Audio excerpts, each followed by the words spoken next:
Welcome back to the channel, Keith. It's Guys here. A common question, the most frequently asked question that we get having run this UMI validator is, why should I stake with you?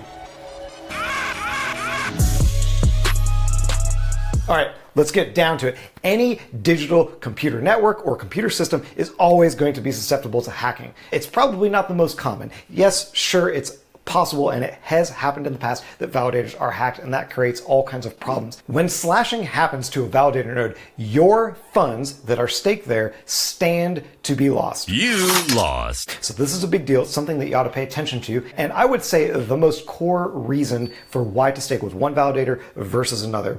Now, how can slashing happen? Slashing can happen a number of ways. One is by missing too many blocks, by not voting, by being inactive, right? Because no network stands to gain by having a bunch of inactive validators. The validators ought to vote on every block, and they ought to vote correctly.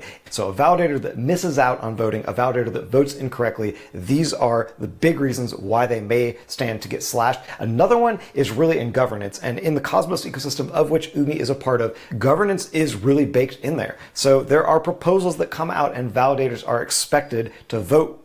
Just a little recap here. Why choose one validator node versus another one? It really comes down to slashing and what are the main things that are going to help ensure that your funds remain safe, not get slashed. Obviously, the validator must be secured. It ought to never be in a position where it stands to be hacked.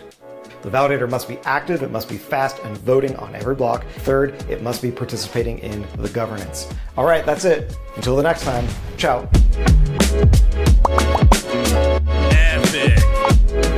Epic.